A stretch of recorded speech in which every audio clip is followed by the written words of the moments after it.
are Rolex watches made in China. So what I know to be true, and having seen with my own beady little eyes while working at Swatch Group, who own, is that they have bracelets, dials, cases, hands, movement components, all made in China.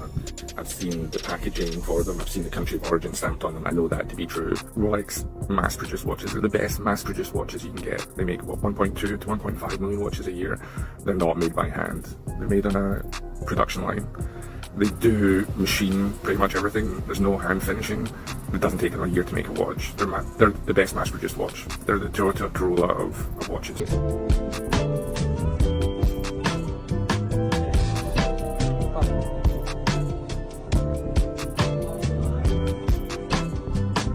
Watches come in different sizes. A small dial makes you always slimmer, while a large one makes you a stronger arrow. First of all, you need to determine your budget range. The Rolex data dress is the best choice for cost-effective. Tonight, we're winding the mainspring on a scandal that has the luxury watch world running fast and losing accuracy. For decades, the story went like this. If you wanted the pinnacle of precision, you saved for Switzerland. Rolex in Geneva, Omega in BL, Audemars Piguet in Le Brassus. But a torrent of new factory footage says that image is slipping its gears. Viral TikToks shot inside Shenzhen's sprawling Longgang district show palettes of gleaming watch cases bound for Europe, bracelets etched with familiar coronets, and ceramic bezels identical to the ones that fetch 5 figures on Fifth Avenue. The claim? More than 95% of all watches, yes, including many that say Swiss-made, begin life in China. If true, the revelation torpedoes an industry built on alpine romance and microscopic secrecy. Let's start with the fine print everyone glosses over. Under Swiss federal law, a watch earns the coveted Swiss-made stamp so long as 60% of its value originates in Switzerland. Not 60% of the physical parts, 60% of the ledger math. That tally can include brand equity, R&D amortization, and the final step of inserting a movement into a pre-finished case, which means a factory in Shenzhen can mill the steel, press the dials, polish the sapphire, then air freight a nearly complete carcass to Geneva. A Swiss technician drops the movement, snaps the case back, gives it a once-over with jeweler's rouge, and voila, your $6,000 status symbol now qualifies as heritage. It's perfectly legal, meticulously engineered, and critics argue stunningly deceptive. As soon as you see this video, please don't spend a lot of money on a watch. I am a watch factory from China. Because I can no longer bear that you spend tens of thousands or even hundreds of thousands of dollars to buy watches, I take the risk of offending all brands to tell you one thing. In fact, watches do not need to be that expensive. I can let you get a big brand watch with 1% of the original price. 打包之后好漂亮哦。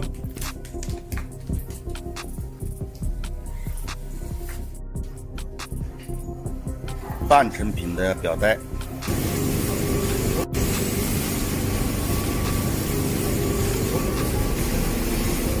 磨了之后它就不会擦手了。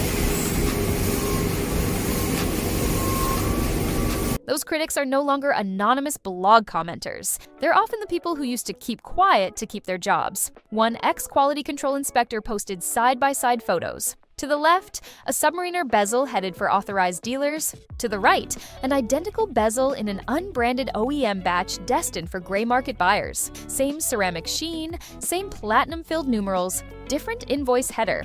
He says he was terminated after flagging the overlap. Another whistleblower restoring 1970s Omegas found service dials stamped Swiss, but shipped from Guangzhou as far back as Nixon's first term. According to him, Asia-sourced components in Swiss cases have been an open secret for half a century. Then came a move no one expected from the House of the Crown. In late March, collectors noticed hushed price trims on several core Rolex references. Submariner dates down in Southeast Asia, GMT Master 2s nudged lower in parts of the Middle East. Even the entry-level Oyster Perpetual shaved a few percentage points in Latin America. Rolex never discounts, scarcity is its oxygen. So why the selective rollback?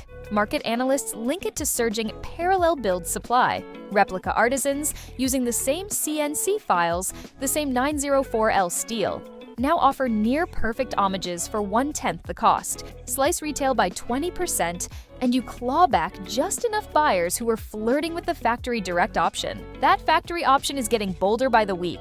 Walk through Shenzhen's watch bazaar, and you'll find workshops advertising sapphire glass, ceramic bezels, and custom laser engraving with a 50-piece minimum order. Need a limited run of GMTs with your podcast logo at 6 o'clock? They'll quote a price before you finish your espresso. Payment happens in stablecoin, shipping through discreet forwarders, and disclaimers insist the watches are homage grade, never sold with infringing logos. Yet private Telegram chats overflow with photos of finished pieces identical to brand catalogs, crown and all. Not every so-called OEM special is created equal. Budget hunters still fall for the $60 superlative chronometer, whose guts are a rickety quartz module and whose water resistance ends at drizzle.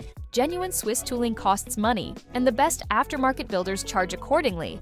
Often $1,000 to $1,500 landed for a watch visually indistinguishable from the boutique version. Industry insiders estimate that's roughly what Rolex itself spends to produce a $6,000 Datejust, meaning the parallel makers are simply selling near cost, while the corporate giant multiplies by 5. Omega's rumored markup sits around 4 times. Micro-brand Christopher Ward publicly caps itself at 3 times to court transparency-hungry buyers. If those numbers surprise you, remember, Rolex isn't a traditional profit monger on paper. It operates under the Hans Wilsdorf Foundation, filing no public financials and claiming a non-profit mantle that shelters it from the quarterly earnings spotlight. Yet private analysts peg its annual margin comfortably north of 20%. Respectable, if shy of tech darlings like Apple and Microsoft, but more than enough to bankroll perpetual waitlists and marble-floored service centers. So, are luxury watches overpriced? From a material standpoint, absolutely. Steel and sapphire don't justify a second-hand Subaru, but luxury economics pivot on emotion over elements. That coronet at 12 o'clock buys heritage, club entry, silent flex. For many owners, knowing the movement oscillated in Geneva, even if the case was forged in Guangdong, still feels heroic. Yet the swelling cohort of pragmatic enthusiasts says otherwise.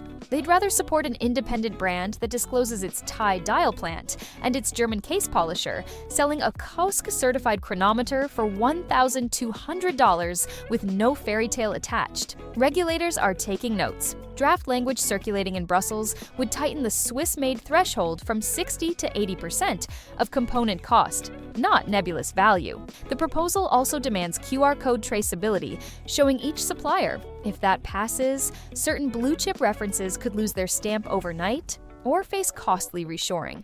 Trade journals warn of a potential ad spend chill. Brands that historically underwrite glossy magazine pages may reallocate budgets if publications amplify supply chain scrutiny. Watch media, long powered by sponsored content and Baselworld junkets, risks a credibility recession. Meanwhile, the consumer side splits into 2 clear camps. Status purists double down, arguing that provenance debates miss the point. The point is wearing the icon, not dissecting its metallurgy. They cite auction records. A Paul Newman Daytona fetched $17.8 million. Shenzhen parts or not. Opposite them stand transparency advocates who'd rather own a Ferrer, a Baltic, a Laurier. Where is that? Actually move. Got you right here. This is a CF Rolex I got from Shenzhen for only 120 USD, and it still ticks. Everything is perfect. I got fired from Swatch Group today for talking about their products on TikTok. Before we get into the reasons why I was fired, just for the people who don't know, Swatch Group is a large Swiss watch group that comprises brands like Omega, Longines, Tissot, Breguet, Blancpain, Rado, Hamilton, and of course Swatch. One of the reasons that I got fired was for this video where I talk about how Swiss watch brands say they service your watch but actually just swap out the movement for a new one, and that was classified as a breach of company confidentiality. Oh, and also, how could I forget when I talked about how Omega parts for watches weren't made in Switzerland but were instead made in China. That's probably a big one. Sketchy Micro-labels websites frank or about shady Asian forums cases anymore. mated to Swiss or Japanese engines, then pay a 5 times premium for secrecy. The clash plays out nightly in comment sections and watchmeet forums. Heritage versus honesty, mystique versus open ledger. Where does the industry tick from here? If Swiss giants embrace radical disclosure, publishing supplier lists, leaner markups, even joint ventures in China, they might convert crisis into credibility, the way farm-to-table rescued gastronomy. If they cling to Alps and magnifying loupe imagery, each leaked factory clip will chip away at the aura their marketing built. Luxury can survive high price, it cannot survive broken trust. So the next time you strap on a timepiece bearing Geneva's name, ask, am I paying for unmatched craftsmanship or for a centuries-old story kept alive by strategic omissions? In 2025, the answer sits squarely on your wrist. Drop your verdict in the comments. Does brand legacy still justify four-figure markups, or are you ready to buy direct from the source? Smash subscribe for future deep dives into the hidden gears of global luxury. And remember, time is money, but knowledge. Consider, for instance, how swiftly the landscape could tilt if consumers en masse choose transparency over tradition. Picture a Saturday at your local authorized dealer. In years past, the showroom's hush was broken only by the soft click of an advisor setting a Daytona on a velvet tray. Now, imagine that same space half empty because watch enthusiasts are live streaming their Shenzhen factory consultations instead. They're ordering limited runs with personal engravings, choosing from trays of ceramic bezels in colors Rolex hasn't released, and, critically, watching their cases milled in real time. Delivery takes a week, not 18 months on a waitlist. If that shift feels far-fetched, remember how swiftly sneaker culture moved from Nike drops to independent customs. Luxury timekeepers may be next in line for that democratization wave. Brands insist that emotion, not efficiency, defines true haute horlogerie. They point to centuries of heritage, to atelier artisans who still apply enamel by hand, or bevel bridges under microscopes until edges gleam like liquid silver. But heritage cuts both ways. Once you invoke a storied past, you must honor it. Consumers who shell out 5 or 50 grand increasingly want the romance to be real, not retrofitted via clever accounting. A QR code that pings back case, Dongguan, bracelet, Shenzhen, final assembly, Bien isn't necessarily a turn-off. In many circles, it signals honesty, the new currency of aspiration. You can see the proof in whiskey. Bottles boasting transparent grain bills and cask origins routinely outsell venerable labels still hiding behind secret recipes. There's also a geopolitical undercurrent few in Switzerland want to discuss openly. If Western trade barriers tighten further, or if another supply chain shock chokes cargo routes, Swiss brands reliant on Asian fabrication could face existential bottlenecks. By contrast, micro brands that already celebrate global sourcing can pivot faster, swapping a Guangzhou machine shop for a Malaysian one with minimal narrative fallout. In other words, openness isn't merely an ethical stance. It's strategic insulation against the next black swan delay. Investors are noticing. Venture-backed independents touting end-to-end transparency have attracted fresh capital even as heritage conglomerates watch margins erode under scrutiny. Then there's the sustainability play. The luxury sector loves to highlight recycled gold and solar-powered headquarters. But what about the carbon footprint of flying partially finished cases back and forth across continents simply to satisfy labeling laws? Environmental auditors are circling that incongruity. In the near future, a brand may be forced to publish not just its CO2 offsets, but also the literal flight path of every component. A timepiece assembled start to finish within one region, whether that's the Swiss Jura or the Pearl River Delta, could carry a low-miles certification coveted by eco-conscious millennials. If Switzerland's watch houses cling to the current loophole, they risk looking out of step with an entire generation for whom sustainability outranks prestige on the purchase checklist. Technology, too, is carving new expectations. Blockchain timestamping once felt like vaporware. Now it's quietly being baked into supply chain management. A sapphire caseback etched with a scannable token could show every hand that touched a watch, every inspection it passed, even the supply batch of the Super Luminova on its dial markers. Imagine scanning a 2028 Submariner and seeing a gap, an entire component step glossed over. Collectors would pounce, forums would light up, and the resale value could plummet overnight. Transparency, once optional, becomes self-enforcing.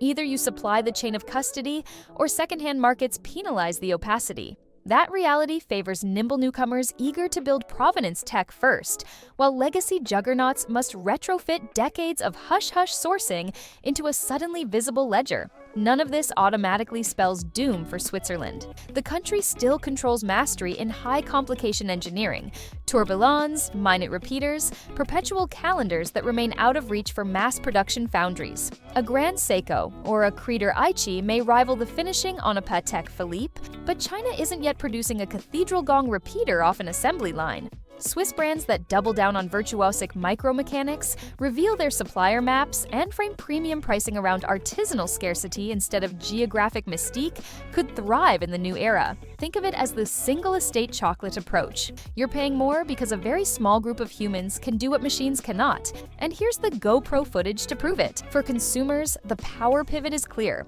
10 years ago, challenging a salesperson about case origin data felt gauche. Today, it marks you as informed. If a boutique can't supply a digital passport, maybe the watch isn't worth the markup. Savvy buyers are already rewarding micro brands with Kickstarter campaigns that fund in hours, then reviewing them with ruthless honesty on YouTube. The comment metric that matters? Great to see full disclosure of suppliers. 70 likes? Pinned to the top?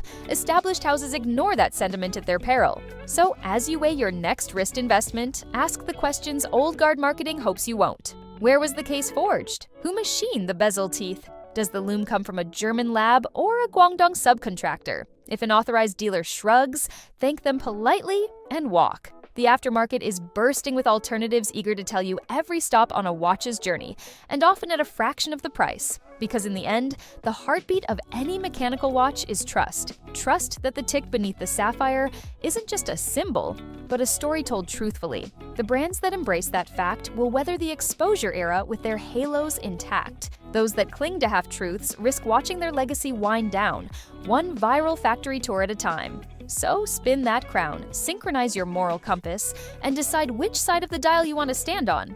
Artisan transparency or alpine illusion. Either way, the seconds are counting down, and this time, the luxury giants aren't the only hands moving the markers. And make no mistake, this ticking contest won't be settled by press releases alone. As consumers lean in on provenance, enforcement will tighten. European lawmakers are quietly drafting an extension of the Eco-Design Directive that would force any product labeled with a geographic designation, Swiss-made, French luxury, even Italian leather, to attach a scannable dossier listing every subcontractor that contributed more than 10% of component cost. Customs agents could spot-check claims the same way they already inspect organic certificates on food. Non-compliance would mean confiscated shipments, six-figure fines, and public blacklists circulating to retailers. The result? Boutique clerks won't just fetch champagne.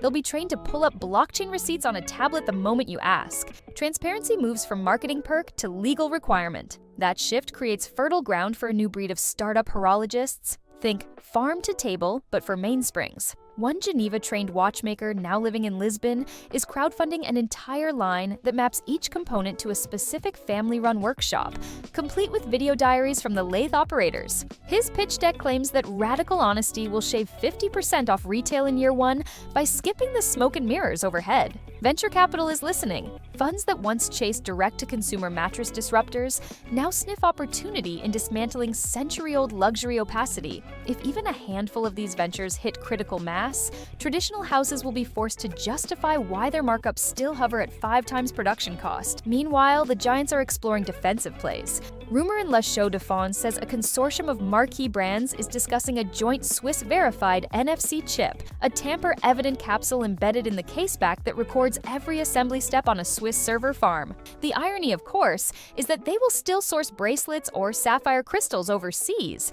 They'll just document it in hopes that the transparency alone restores credibility. Insiders debate whether such a retrofit feels too little, too late, like selling seatbelts after a decade of crashes. Yet even critics admit the project signals a sea change. When Rolex funds cloud infrastructure instead of moody alpine photo shoots, you know priorities have shifted. Collectors who treat watches as financial assets are also recalibrating. Auction houses whisper that future provenance reports may weigh sourcing data as heavily as service history. A 2030 Daytona with a fully traceable component log could hammer for 20% more than a visually identical model shrouded in pre-transparency vagueness. Institutional investors, family offices, luxury goods ETFs, are already commissioning due diligence teams to rank brand portfolios by disclosure risk. A single expose that reveals undisclosed outsourcing could shave billions off valuations, similar to how ESG scandals now move share prices overnight. Even the replica market will feel aftershocks. Once Chinese OEM workshops realize buyers prefer legitimate transparency to clandestine perfection, many may pivot from gray area homages to legally branded microlabels of their own. Picture a line of Zhongshan-crafted dive watches marketed openly as Chinese manufacturer grade 5 titanium at $900. Cosmetically on par with a 9,000 Swiss tool watch, but with QR-verified supply chains and a 5-year warranty serviced in-house. If that seems implausible, remember that Japanese makers once occupied the same cheap copycat stereotype before conquering the quartz era. History's pendulum ticks. In the end, the next chapter of horology will be written not by Swiss boardrooms or Chinese workshops, but by informed consumers deciding whose narrative to bankroll. Will we cling to nostalgic romance, paying extra for a halo we know is half illusion? Or will we fund a transparent future where craftsmanship stands on its own, regardless of latitude? The hands are sweeping toward midnight on that choice. Listen closely. Every second you hesitate, another buyer somewhere scans a QR code, learns the truth, and quietly votes with their wallet. Time, as ever, waits for no one, least of all for those who refuse to evolve.